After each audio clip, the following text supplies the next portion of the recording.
ونستغفره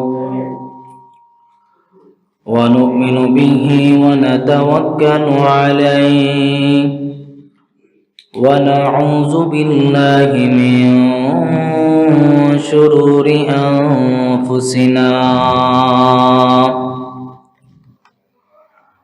ومن سيئات أعمالنا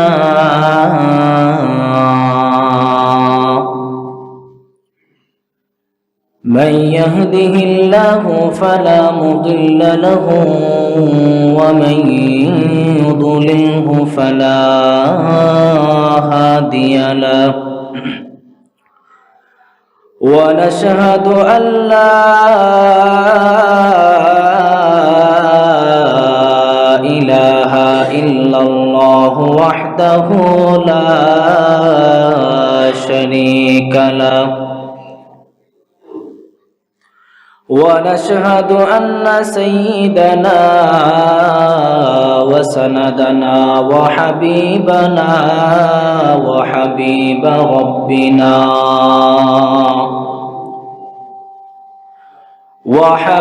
ربنا وطبيبنا وطبيب قلوبنا ومولانا محمد صلى الله عليه وعلى آله وأصحابه وسلم أما بعد فأعوذ بالله من الشيطان الرجيم بسم الله الرحمن الرحيم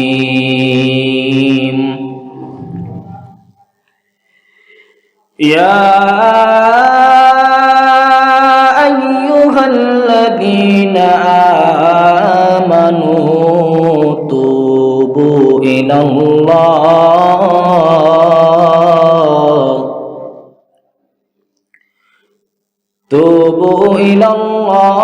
توبة نصوحا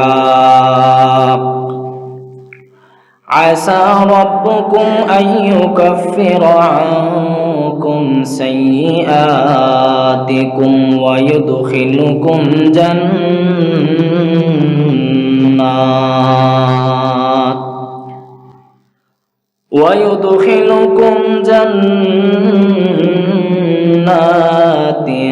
تجري من تحتها الأنهار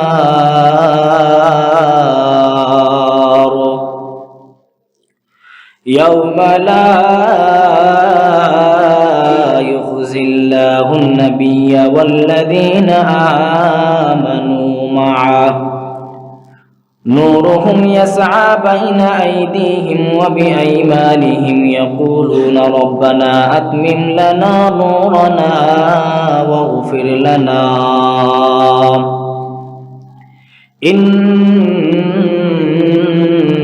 إنك على كل شيء قدير وقال النبي صلى الله عليه وسلم إنما الأعمال بالنيات সবাই মহব্বতের সহিত একটু দুরূদ ইব্রাহিম পাঠ করি اللهم صل على محمد وعلى آل محمد كما صليت على إبراهيم وعلى آل إبراهيم إنك حميد مجيد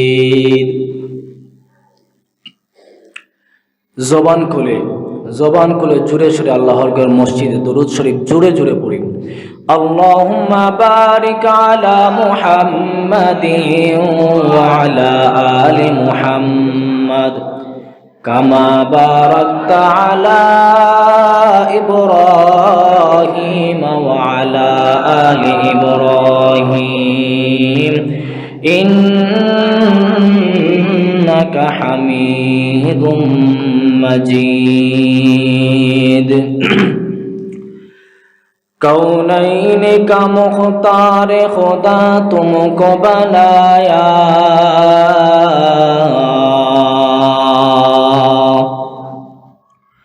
कौनैन का मुख्तार खुदा तुमको बनाया,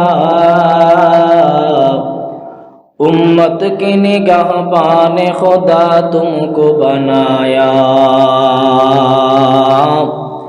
उम्मत के निगहबान खुदा तुमको बनाया। या रब मेरे आँखों में समा जाए मदीना,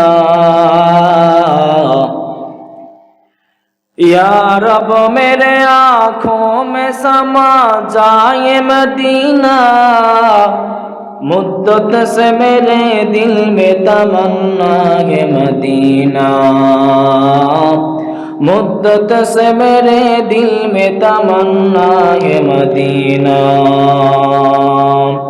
तलवार बिकट हो का निकल मैदाने आसीर, तलवार बिकट होगा निकल मैदान आसीर, दुश्मन के मुकाबिल तो लगा नारे तकबीर, दुश्मन के मुकाबिल तो लगा नारे तकबीर। तो मर्द मुसलमान हो, तो मर्द मुसलमान, तो मर्द मुसलमान हो, तो मर्द मुसलमान। एक हाथ में तलवार हो, एक हाथ में कुरान, एक हाथ में तलवार हो, एक हाथ में कुरान। अल्हम्दुलिल्लाह, আল্লাহ পাক রব্বুল আলামিনের দরবারে অসংখ্য অগণিত শুকরিয়া আদায় করছি। আল্লাহ পাক রব্বুল আলামিন আপনাদের সবাইকে আমাকে অত্যন্ত মেহেরবানি করে, দয়া করে, মায়া করে, ভালোবেসে সুস্থতার সহিত আজকের এই ইনাতাবাদ গ্রামবাসীর উদ্যোগে 16তম বার্ষিক ওয়াজ মাহফিলে আল্লাহর ঘর মসজিদে আসার এবং বসার তৌফিক দান করে দিয়েছেন। এর জন্য সবাই খুশি না বেজার? সবাই জুড়ে হন খুশি না বেজার? আপনারা যদি জুড়ে জুড়ে আমার লগে কথা হন, তা আমি কথা হইতেও সুবিধা মনে করব, কথা হইতে ক্লিয়ার করে আমি কথা হইতে পারবো। আপনারা সবাই ই ওয়াজ আইতা পারছেন, বইতা পারছেন, খুশি না বেজার? খুশি। যদি খুশি হইয়া থাকি তাহলে তো আমরা মনও খুশি, দিলও খুশি, শরীরও খুশি। খুশি হইয়া থাকলে তো আমরা খুশি না। তো খুশির সংবাদ যদি আমরা কোনো সময় পাই, খেওয়াইয়া কোনো একটা সুসংবাদ দিল, তখন আমরা হাসি না খান্দি? হাসি না খান্দি? হাসি। আমরা যদি খুশি হই বালা খাজোয়াইয়া, এটা একটা বালা খাজ নানি। কোরআনের মাহফিল, দিনের মাহফিল, কোরআনের আলোচনা হবে, হাদিসের আলোচনা হবে, ওলামায়ে কেরামগণ আপনাদের এলাকায় আসবেন। যদি খুশি হয়ে থাকেন তাহলে সবাই খুশি হয়ে হাসি, হাসি তো অবশ্যই থাকবেই। মনকে খুশি রেখে আল্লাহ পাকের শুকরিয়া আমরা মনের অন্তঃস্থল থেকে, মন থেকে, একেবারে ভিতর থেকে আল্লাহ পাকের শুকরিয়া আদায় করি, বলি আলহামদুলিল্লাহ, আলহামদুলিল্লাহ। আমরা চাইলেও কিন্তু এই মাহফিলে আসতে পারতাম না যদি আল্লাহ পাক তৌফিক না দিতেন। আল্লাহ পাক যদি তৌফিক না দিতেন এই মাহফিলে আমরা আসতে পারতাম না। কারণ আজকে এই মাহফিলের টাইম দেওয়া হচ্ছে দিন দুপুর থেকে মধ্যরাত পর্যন্ত। তো আমরা এলাকার সকলেই জানি, কিন্তু সবাই ওই মনে মনে ভাবতেছে কি হয়তো হুজুর, বড় বড় হুজুর যারা আছেন রাতে আসবেন, তাদের কথা রাতে শুনবো, দিনে ঘুমাই, দোকানদারি যা আছে, ব্যবসা বাণিজ্য সব কিছু ঠিকঠাক কইরা রাতে গিয়ে ওয়াজ শুনবো না। কি বলেন? ওই রকম মন বানানো আছে না? তো আল্লাহ তাদেরও কিন্তু ইচ্ছা আছে ওয়াজে আসবে, আলোচনা শুনবে, কোরআনের কথা শুনবে, হাদিসের কথা শুনবে, ইচ্ছা আছে। বাট আল্লাহ পাক রব্বুল আলামিন তাদের কি প্রথমে আগে, মানে এই আগে যে হওয়ার একটা ব্যাপার আছে, এই যে কোরআন হাদিসের আলোচনা আমরা আগে আগে শুনবো, ভালো কাজে আগে আগে যাওয়া একটা মুমিনের মানে কাজ, মুমিনের গুণ, যে কোরআন হাদিসের মাহফিলে, কোরআনের মাহফিলে, হাদিসের মাহফিলে আগে আগে যাওয়া। যে নামাজে হযরত আবু বকর রাদিয়াল্লাহু তাআলা আনহু সবার আগে মসজিদে যাইতেন, আবার সব শেষে মসজিদ থেকে বাইরে হইতেন। সুবহানাল্লাহ পড়ি। কেন? মসজিদে আসবো, নামাজ পড়বো, এটা একটা ভালো কাজ করবো, ভালো কাজে আগে আগে থাকবো ইনশাআল্লাহ। আল্লাহ পাক রব্বুল আলামিন আপনাদের সবাইকে, আমাকে, যারা এখানে উপস্থিত আছি, আগে আগে আসা আর বসার তৌফিক দান করেছেন। এটা একটা খুশনসিব। যারা তো আসবে, পরবর্তীতে আসবে, কিন্তু আগে আসলে যে আগের একটা সওয়াব, এই সওয়াবটা কি তারা পাবে? তারা কি পাবে? তারা পাবে না। আগে আগে আসলে আগের যে একটা সওয়াব আছে, এই সওয়াবটা তারা পাবে না। আল্লাহ পাক রব্বুল আলামিন আপনাদেরকে, আমাকে আগে আগে এই জায়গাগুলো আসার তৌফিক দান করে দিয়েছেন।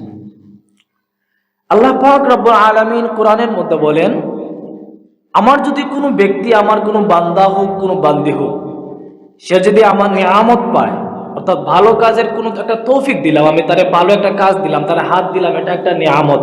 পা দিলাম, পা দিয়ে সে হাঁটতে পারে, একটা নিয়ামত। চক্ষু দিলাম, চক্ষু দিয়ে সে দেখতে পারে, এটা একটা নিয়ামত। কান দিলাম, কান দিয়ে সে শুনতে পারে, এটাও একটা নিয়ামত। জবান দিলাম, জবান দিয়ে সে কথা বলতে পারে, এটাও একটা নিয়ামত।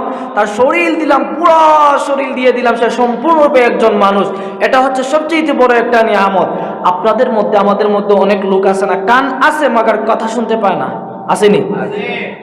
পা আর পা কিন্তু হাসে, কিন্তু পা দিয়ে হাঁটতে পারে না। আবার অনেকের পা নাই বললে চলে, পা নাই, সে ল্যাংড়া, সে হাঁটতে পারে না, বসতে পারে, তারে আরেকজন ধৈর্য হাঁটাইতে হয়, অথবা হুইল চেয়ারের মধ্যে করে তারাই হাঁটাইতে হয়। তো আমাদের পা আছে, আমাদের পা দিয়ে হাঁটতে পারি, হাত আছে, হাত দিয়ে কাজ করতে পারি, চক্ষু আছে, চক্ষু দিয়ে আমরা দেখতে পারি, কান আছে, কান দিয়ে শুনতে পারি। এটা কিন্তু অনেক বড় বড় নিয়ামত। এই নিয়ামতের কথা বলতে গেলে অনেক সময় লাগবে। আমি যেই কথা বোঝাতে চাচ্ছি সেটি হচ্ছে, এইরকম একটা নিয়ামত আল্লাহ পাক আমাদেরকে দান করেছেন। আল্লাহ বলেন, আমি যদি আমার কোনো বান্দা অথবা কোনো বান্দিকে নিয়ামত দেই, নিয়ামত দেওয়ার পর সে যদি খুশি হইয়া ওই নিয়ামতের শুকরিয়া আমি আল্লাহর কাছে সে আদায় করতে পারে, কৃতজ্ঞ হয়, আল্লাহ বলেন আমি তার নিয়ামত আরো বেশি করে বাড়ায় দিই। বলি সুবহানাল্লাহ। ধরেন আমি ফজরের নামাজে আসছি, ফজরের নামাজে আইসা আমি এটা অনেক বড় নিয়ামত। কারণ দেখা যায় কি, মোটামুটি প্রায় 100 ভাগের মাঝে 100 ভাগই বললেই চলে মানুষ এলাকার মধ্যে থাকে, কিন্তু ফজরের নামাজে কয় কাতার মুসল্লি হয়? কয় কাতার হয়? নাই। তো আল্লাহ পাক এই যে ফজরের নামাজে আপনাকে এত রাত্রির মধ্যে ঘুম থেকে জাগায়, আর ঠান্ডার পানির মধ্যে অজু টজু করাই এই যে মসজিদ আইনে আবার আল্লাহ পাকের দরবারে হাজির করাই দিয়েছেন, এটাও তো অনেক বড় নিয়ামত।